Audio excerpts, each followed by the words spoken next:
Paz de Cristo, povo de Deus, sejam bem-vindos ao canal Palavra do Pregador. Aqui nós estudamos a Palavra de Deus, examinamos Bíblias de estudos e muito mais. Nesta oportunidade estaremos vendo aqui 3 Bíblias de estudo que todo pregador que quer ter uma boa exegese precisa ter. Você quer ter uma boa exegese na sua pregação, no seu sermão? Você precisa ter uma dessas 3 Bíblias. Se você puder ter as 3, isso será muito bom para a sua pregação e para o seu sermão. Sem mais demoras, vamos primeiro ao que é exegese. A palavra exegese no grego quer dizer tirar de dentro ou tirar para fora, que nos traz o sentido de tirar a interpretação ou a explicação do texto, a revelação daquela mensagem, a mensagem que aquele versículo está passando. Então, exegese é tirar do texto a sua mensagem principal, tirar a explicação e a interpretação daquela mensagem. Porém, para que nós possamos ter uma exegese clara e precisa no que o texto de fato está dizendo, é necessário ter um conhecimento sobre a língua original, ou seja, hebraico, aramaico e grego. Só que sabemos que cursos de grego, de hebraico antigo, é muito difícil você encontrar e conseguir. Mas nós temos a graça de ter materiais que nos ajudam e muito a entender e conhecer melhor as línguas originais. E para isso nós separamos aqui 3 Bíblias que irão te ajudar muito nesse sentido. Você sabe quais são as 3? Bem, vamos à primeira. Estamos aqui com a Bíblia de Estudo Plenitude. É uma Bíblia que traz a interpretação e a explicação das palavras em grego, hebraico e aramaico. É claro que o principal objetivo dessa Bíblia não é a linguagem original. Ela é uma Bíblia de estudo com vários recursos, mas é uma Bíblia que também tem e contém palavras-chave. E é isso que nós vamos observar no texto que nós separamos aqui, que está em Jó. Jó capítulo 4, verso 17. Ele vai dizer assim: seria porventura o homem mais justo do que Deus? Seria porventura o varão mais puro do que o Criador? Elifas, ele repreende a Jó e faz essa pergunta a ele. E a Bíblia, a palavra-chave, vai trazer aqui, em negrito, a palavra homem. E então a Bíblia Plenitude, quando ela traz em negrito a palavra homem ou algum versículo com a palavra em negrito no meio dele, é porque existe um quadro nesta página com palavras-chave acerca dessa palavra. Então é o que nós vemos aqui embaixo, a palavra homem, Enosh, no Strong número 0582 no dicionário. Aí ela vai trazer a explicação: um homem, um mortal, um homem na sua fragilidade, limitação e imperfeição. Significa ser frágil, doente, fraco, triste. Não preciso nem continuar, olha que tem bastante conteúdo aqui, explicação acerca da palavra homem. Porém, quando nós entendemos aqui, vemos que a palavra homem, ela significa um homem, um mortal, um homem na sua fragilidade, limitação e imperfeição, nós voltamos aqui ao texto. Seria porventura o homem mais justo que o Criador? Então Elifas estava dizendo para Jó: seria um homem mortal, um homem tão frágil na sua limitação e na sua imperfeição, ele seria mais justo que Deus? Então nós vemos a intenção quando nós observamos a linguagem original da palavra homem. Elifas estava ali diminuindo o homem completamente, o homem tão fraco, tão frágil, tão limitado. Ele poderia ser mais justo que o Criador ilimitado, tão poderoso, tão grandioso. E isso nos traz uma interpretação mais precisa, sabe, do versículo e da sua mensagem. E separamos um aqui também. Sabemos que o Velho Testamento é hebraico e o Novo Testamento é grego e aramaico. Nós separamos uma palavra-chave aqui no livro de Mateus. Mateus capítulo 8, verso 26, que vai dizer assim: E ele disse-lhes: Por que temeis, homens de pequena fé? Então, levantando-se, repreendeu o vento e o mar, e seguiu-se uma grande bonança. Jesus apazigua a tempestade. E aqui ele vai dizer: pequena fé. Pequeno e fé pistes. E a explicação é: descrevendo uma fé que carece de confiança, ou confia muito pouco. Jesus usa essa palavra várias vezes em situações como uma repreensão suave e corretiva. Então Jesus estava dizendo, olha, uma fé que carece de confiança ou confia muito pouco. Eles confiavam em Jesus, mas a confiança dele era pouca. Jesus estava dizendo, olha, por que vocês confiam tão pouco em mim? Quando Jesus diz para eles, homens de pequena fé, ele estava dizendo, por que a sua fé é tão pequena? Isso literalmente, mas o sentido da palavra no grego é, por que vocês confiam tão pouco? Por que a fé de vocês é tão limitada? Isso muda totalmente o sentido. Não é que eles não tinham fé, mas eles tinham, só que as situações adversas eram capazes de abalar aquela fé que eles tinham porque era pouca. Outra maneira de dominá-la é fé subdesenvolvida, em oposição à desconfiança ou descrença completa. Ou seja, ele tinha uma fé pequena, subdesenvolvida, não era uma fé desenvolvida completamente. Então qualquer adversidade ou tempestade fariam aqueles homens temer. Jesus estava dizendo para eles, vocês precisam confiar completamente, vocês confiam em mim mais pouco, porque a tempestade estava os deixando desesperados. Então a interpretação ela ajuda muito da palavra-chave aqui nesse quadro, que é um recurso da Bíblia de Estudo Plenitude. Então essa é a primeira Bíblia que você precisa ter para ter uma boa exegese. E a segunda Bíblia, não em ordem de importância, mas que nós separamos aqui, é essa que o nome já diz. Já está aqui apagando por tanto que ela é usada. Bíblia de Estudo, Palavras-Chave, Hebraico e Grego. Nós vamos trazer aqui, separamos aqui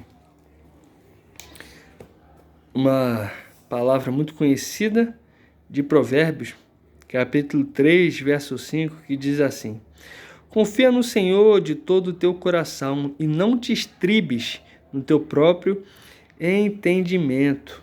E a Bíblia, a palavra-chave, nós sabemos que ela tem um dicionário de hebraico e grego no final dela.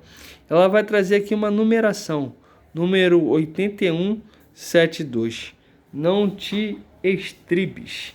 Então nós vamos ver essa explicação na palavra do dicionário de hebraico. Numeração dela 8172. Nós vemos aqui 8172. Vou focar aqui com a câmera. Raiz primitiva: apoiar-se, encostar-se, apoiar-se, estribar-se, confiar, recostar. Então ele está trazendo aqui um sentido de repousar, firmar-se. Confia no Senhor e não se firme, não se apoie, não encoste, se reencoste como se tivesse segurança no seu próprio entendimento. O verbo significa apoiar-se, fiar-se, amparar-se. Este verbo é encontrado somente na forma passiva, mas o seu sentido é ativo. Seu significado é mais simples, refere-se a recostar-se em coisas para apoiar-se, como coisas como árvore e pilares, ou seja, algo que parece ser firme, algo que parece ser seguro, que muitas vezes é o nosso entendimento. Porém, a Bíblia vai dizer que os pensamentos do Senhor são mais altos que os nossos. Muitas vezes nós não compreendemos muito bem as coisas, mas nós queremos se apoiar na nossa intelectualidade, sabe? No nosso conhecimento. A gente quer se firmar na nossa certeza de que nós sabemos e queremos confiar no que nós entendemos. Mas o Senhor vai dizer, olha, não se apoie, não se encoste, não se estribe, não confie em si mesmo. Não repouse sobre o seu próprio entendimento, mas precisamos confiar no Senhor de todo o nosso coração. Então isso traz entendimento melhor e mais amplo do que a palavra estribes quer dizer no original. E a outra Bíblia que nós trouxemos aqui é a Bíblia King James, 1611. Ela não tem hot stamp, é a primeira edição, que eu considero a melhor edição em termos de material usado nesta Bíblia. Mas nós vemos aqui a questão de palavras do hebraico e do grego. Ela vai trazer aqui uma série de palavras e